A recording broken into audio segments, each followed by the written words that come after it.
Absolutely. Yes. And the other thing is, wasn't there a problem down on Morton View with people coming through those trails back there with bikes and four-wheelers and things like that? Would four-wheelers be able to get on there if a police car gets on there? I mean, I'm just picturing everybody, Sure. look at this road, Yeah, they can get on taking there. off. So who is going to be watching all of that? You know, who's going to be taking care of watching all of those? I think it's Kids good running too. in. I'm not sure, because I know we have the partnership with the community college too, and I know that, that's close by. I'm not sure if there's some way we could, somehow let them know about that, and that's gonna, I think that'll be an issue, right? South of, We've talked to the president of the community college, and he's really excited about this. We've even talked about maybe advancing this one step further and doing the bike sharing and helping, they would help get some sponsorship dollars. Maybe put a couple of stations at various locations like they have in some of the bigger cities where you can just rent the bike. And it does expand deeper into what we will call the cultural corridor, that we've been working on a concept with Wayne County Community College from essentially North Line from Pardee to Allen, in hopes of even going further into Southgate and Wyandotte, really promoting North Line as a cultural corridor. We have the petting farm, the conservatory, the Heritage Park main entrance, the Southern Wayne County Chamber of Commerce, the community college. There's a lot of synergies there, and so the college is on board. They're well aware of this. They're very supportive. They love the idea, and they like the idea of their students being able to essentially possibly rent a bike, ride over to the mall area, have lunch, and then ride back during the day for their, it really kind of ties into their campus. so the trails will be coming out towards Pardee, south towards Southland? Ellen, do you want to, North have you guys have a rendering or Can you give us an idea? Yeah, they kind of, one of the things that we were careful about is we didn't want to go in there and clear out a bunch of trees. So they kind of wind through the area, but what we took is the path of least resistance to take out the scrub trees, the dead trees, and not the good trees. There were a few trees that had to be removed that had sensitive issues, but other than that, the vast majority of that will go through some of the dead area where it's otherwise just kind of the brush. It kind of goes in off Racco Road, and there's a roundabout inside, and then it splits off like this. One of the arteries goes up to Superior Road, and outlet's literally right at the VOA, the Volunteers of America, on the other side of Superior. And then the other one connects to Pardee Road. And then we're adding the sidewalk along Superior where there's not currently sidewalk in place. So, go ahead. I was gonna say, so the one on going over towards Superior is where the gentleman on the corner had the trees cut down, it's on the other side of him? Well, it would come in behind his property. It wouldn't go in on his, it wouldn't access his Well, I know property. it wouldn't go on his, but it's on the other side. But accessing up to there's no sidewalk. Right. Right, we're gonna put it in. Okay, but we have to have permission from them homes right there. I think there's, Greg, we found out there is a right-of-way there? There is a right-of-way, so. So if I'm leaving Heritage Park and I'm heading south, and I'm heading down Racco Road, why wouldn't I just stay on that sidewalk and go straight down to the Eureka Way? Why would I go on a trail that takes me in the middle and who owns the property next to the American House or whatever? That wooded area, like it would be to the Behind east. Target? Yes. behind Alliance Target. Credit Union. Okay, so we don't own that. We do not. Okay. Any other questions, Chris? They did have, Mr. Chairman, they did have a deal in place to do phase 2 of the VOA. I believe that deal has been paralyzed due to some changes in the law, so I don't know if it'll ever happen or not, but there was a tentative deal, but it's been kind of shelved for now. I'll get renderings out to council first thing. Thank you, Mr. Brown. Anything else? All right. Item 1T3 is a motion to approve the Community Development Manager to attend the 2018 49th Annual National Community Development Association Conference from June 12th through June 15th in Long Beach, California, for an amount not to exceed $1,910, funded through the Community Development Block. Mr. Baum. You guys want to lay on the beach for a few days here? I was going to say, Yeah, we can go. How are you gonna do that with this agenda? I don't know.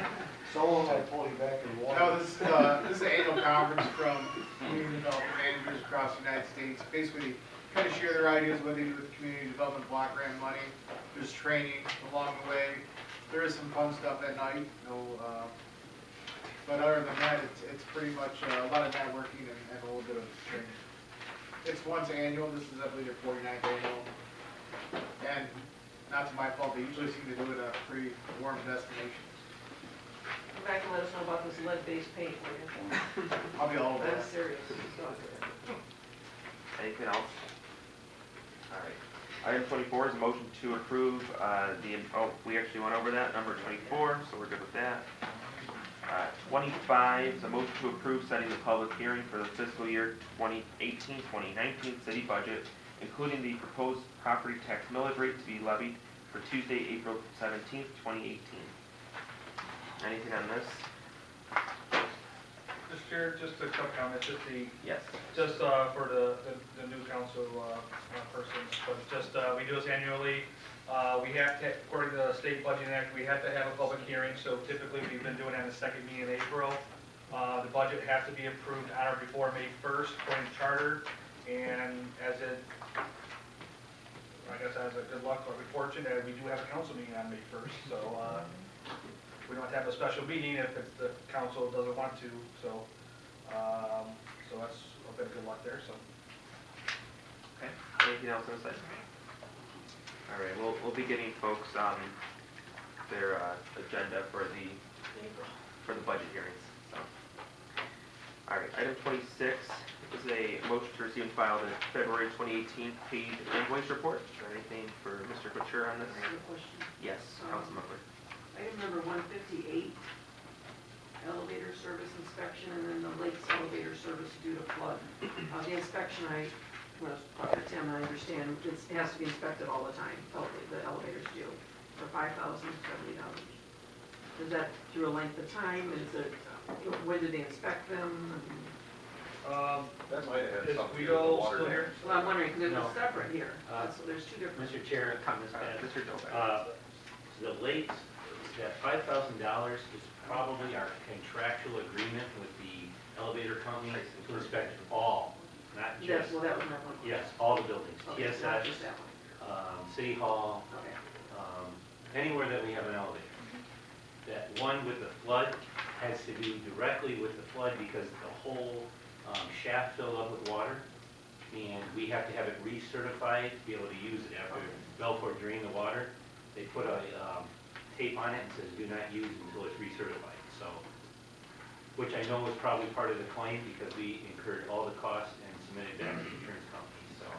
I don't know if it's line item in the reimbursement, but it should be. How often do they inspect the elevators? Is it yearly? At least annually? At least Yeah. once a year. At least annually. And I believe Guido prepares that out for quote every year. Dyson, Croft, or whatever it is, yep, they're our vendor. Councilman Johnson. A couple questions, to Keith. Arcade, was it Arcade Fuel, Arcade, or? Trying to find it, I thought I had it highlighted. It's a right.